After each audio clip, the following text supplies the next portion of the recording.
But in verse 32 he says, I intend you to be without anxiety. Paul says, not to be mentally distracted with care. And then he shows them what he means. He says, he describes the different ways that the Corinthian holy people were getting all anxious about the various happenings and how they should live their lives in Corinth, instead of keeping the commandment of God. And that should have been the focus. Let's see what Paul writes. He says that the man who is presently unmarried is mentally distracted or anxious concerning the things of the Lord, how he may please the Lord. He was getting all mentally distracted on what he should do for the Lord. And then there's other people who are married. They're getting distracted with care about the things pertaining to this world and how he may please his wife. That's not where it's at. But that's what was happening. And Paul is making it so clear to them what was happening. And he's being distributed, or as though he were being divided, the man who's being distracted. Instead of caring about the things of the Lord and behaving appropriately with and for his wife, as Paul has already described, he was getting all anxious about it.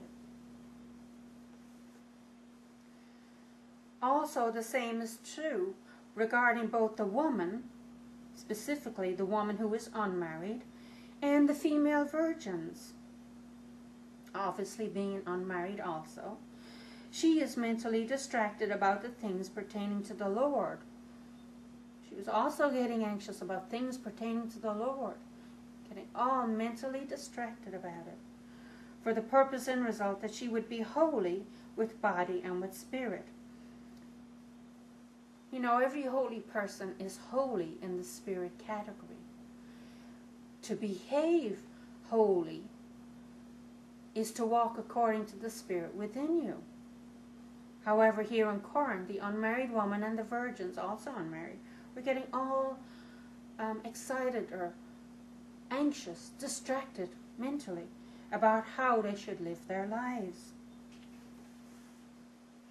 And the woman who has already been married, the married woman, is mentally distracted or getting anxious, pertaining again to the things of the world and how she may please her husband. The married men and women in Corinth were pretty much getting all distracted about the cares of the world, about what was going on around them. What were the other married people doing? The unbelievers.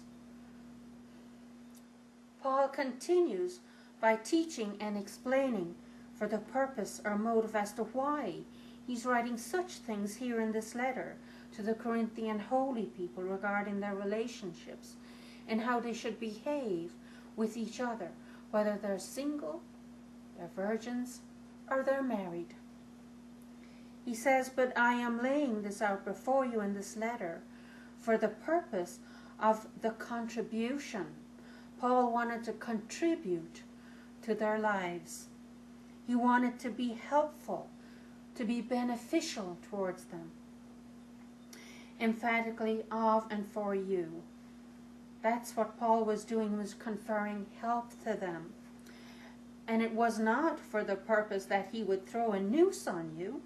Paul wasn't trying to, as it were, throw a noose on them or impede them or stop their movement as though strangulation, stopping them from being able to do things. Paul wanted to contribute and help them to be the holy people they should be. He said, for the purpose of the decorous thing, that which is well figured or elegant. He wanted them to be elegant in their behavior. And good attention, to be attentive in the application of what they have learned. Think about it. As sitting well beside or near the object. Dedicated. Be dedicated to keeping the commandment of God. Live your life as you should in service to the Lord Jesus Christ. To or with or for the Lord, without distraction without that anxiety, or getting drawn in by the worlds and what happened in the world, by seeing what somebody else is doing. They should not be getting all anxious about it.